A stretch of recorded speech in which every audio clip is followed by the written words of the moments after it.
Welcome to day one. Before we begin, I want you to know that there's nothing wrong with you, and there's nothing within you that kindness cannot touch and transform. Not that there's anything to change about you. Rather, it's about accepting who you already are. This is not an attempt at fixing ourselves, and we can't get there by forcing. We just have to learn how to meet life and ourselves within it differently. Opening to life, we open our heart. Most of us have spent years living with a voice inside of our heads that tells us we're not good enough, we failed, we're not worthy. And that voice is harsh, and it always wants more. It's never satisfied. After a while, we stop questioning that voice. We begin to believe it's who we are. And maybe you've even spent years trying to improve yourself from that place.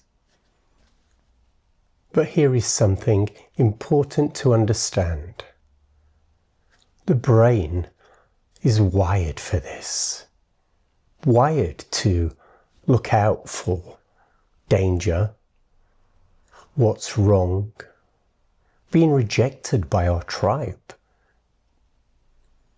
If our ancestors were rejected by their tribe, if they weren't loved, if they were no longer part of that unit, that family, that tribe, if they were ejected, it meant certain death. They couldn't survive by themselves.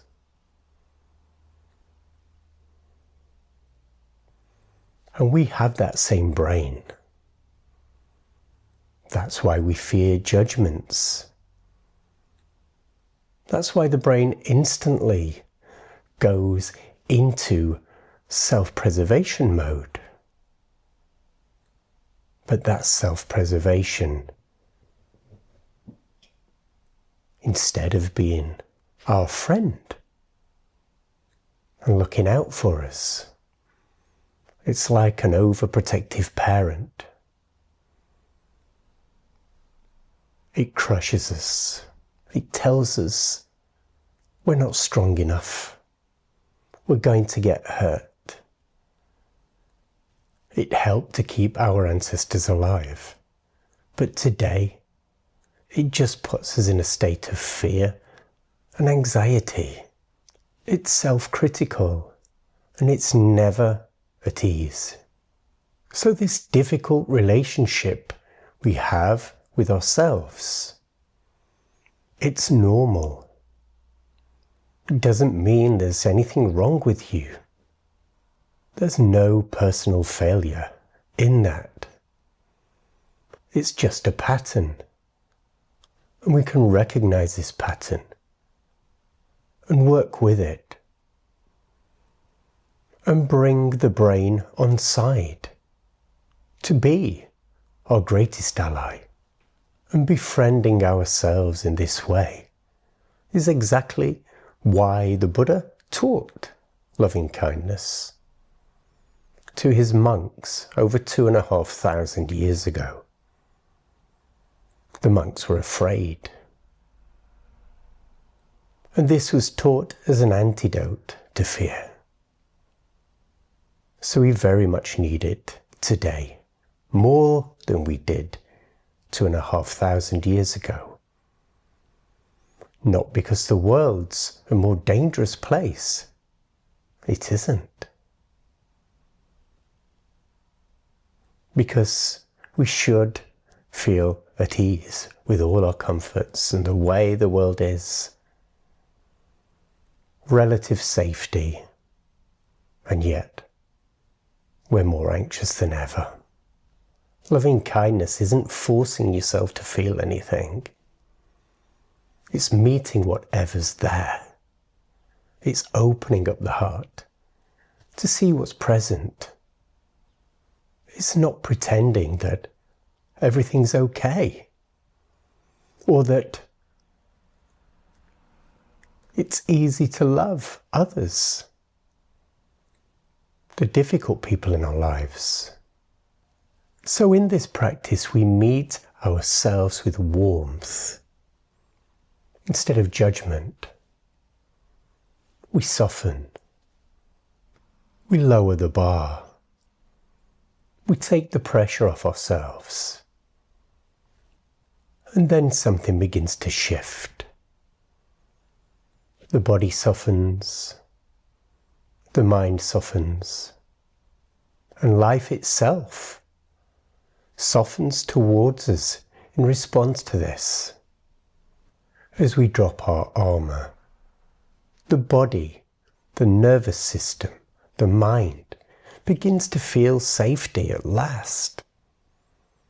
It begins to see the good. It begins to see the good within ourselves and the good in others. And when we make that change, everything changes. So today we're not trying to become a perfectly kind person. We're not trying to become something we're not. This has to come from a real place. So the change begins with wishing ourselves well. And we deserve that. We all deserve to be happy. And yet somehow we've missed this. We see it as egotistical,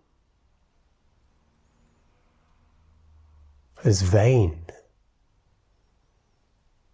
But if we don't love ourselves, we become a problem for others. So it's our duty to change the relationship we have with ourselves. So let's begin the practice. If you can, come into a seated posture and allow the eyes to gently close. Gently.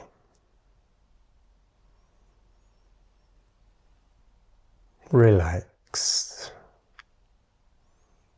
Soften. We're just going to meditate for a few minutes, just so you get a sense of what we've been talking about. And bring your attention to your breath.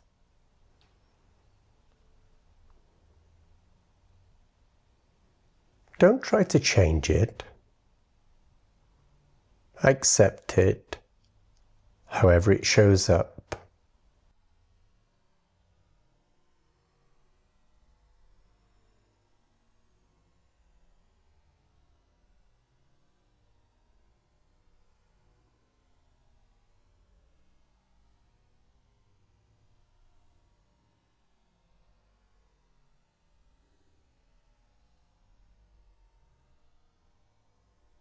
Notice the breath right in the middle of your chest.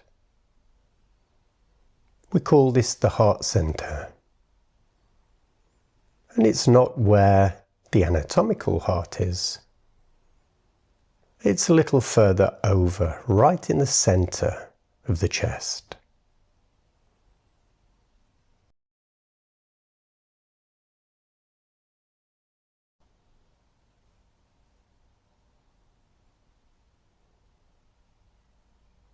Can you feel the gentle rising and falling that happens here?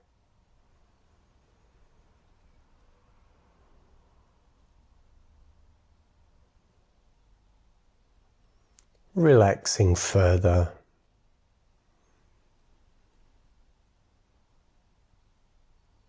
and imagine a warm golden sunset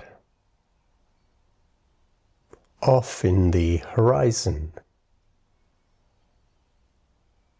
It's beginning to sink in the sky.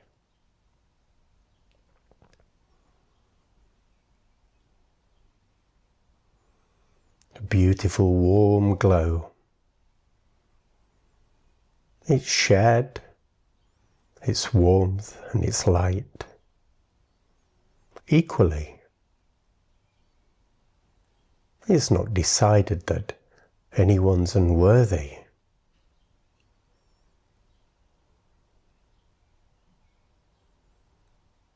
Everybody who walks out into the open receives this light. It's life itself.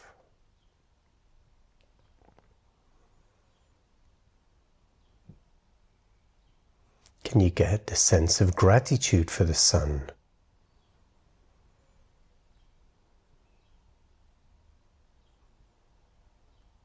We wouldn't last a day without it.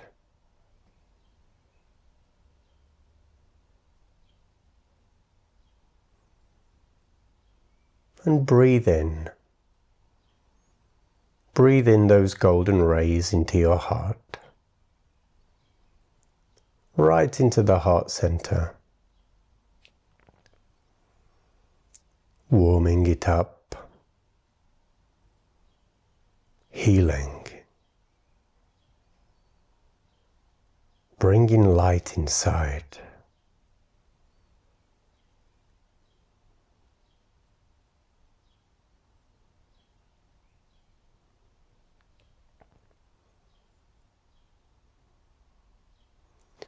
I'm going to introduce now a few phrases. Speak them slowly from the heart, meaningfully, hanging on every word.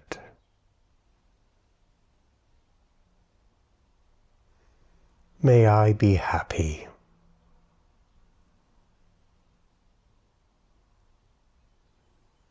Just repeat that internally, staying in touch with the heart.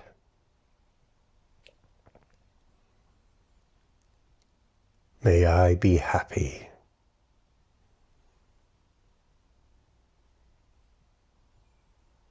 Leave space around it.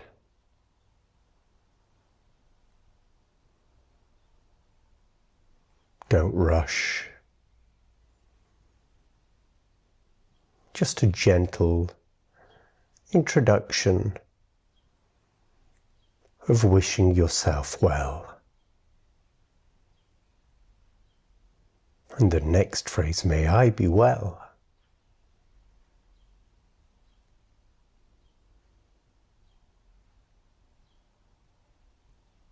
May I be well.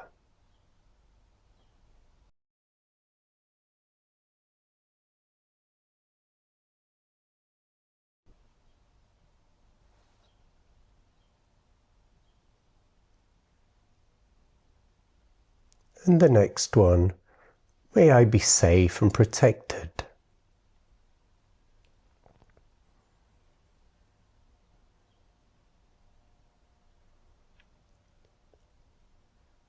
May I be safe and protected.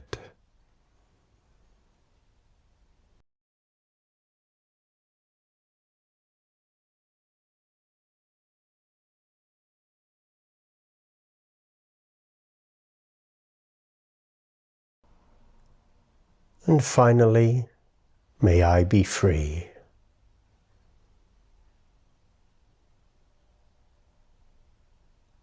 May I be free.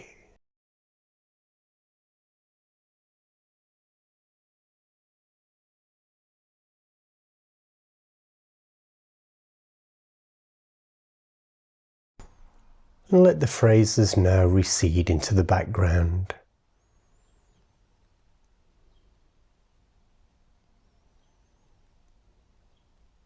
How's the heart? It's likely there's no change. It takes time.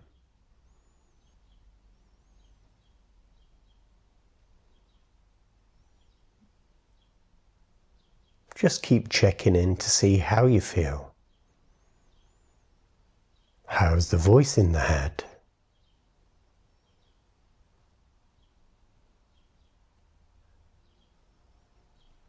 Just keep looking,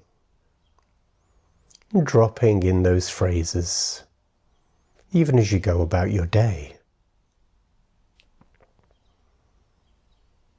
Slowly, it will change. So in your own time, you can come back slowly, moving. And when you're ready, you can allow the eyes to open.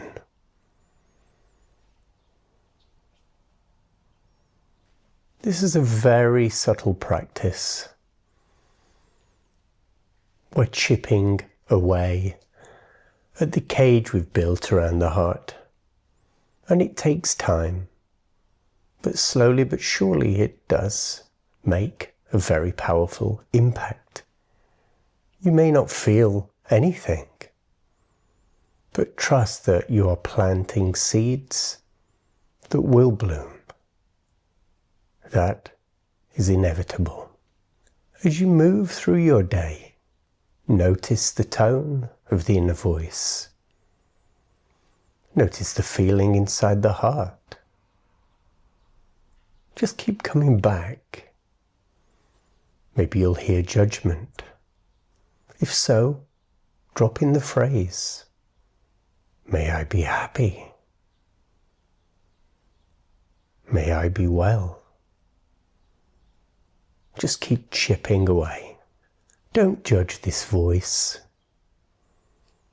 It's only trying to help, it's just misguided. It doesn't want you to get hurt. So instead of judgment, just respond with something kinder. You can even say, "I know you're trying to help, but my heart knows the way to happiness." Tomorrow we'll explore how to work with that voice, that critical voice, more directly. And we'll begin softening from the inside.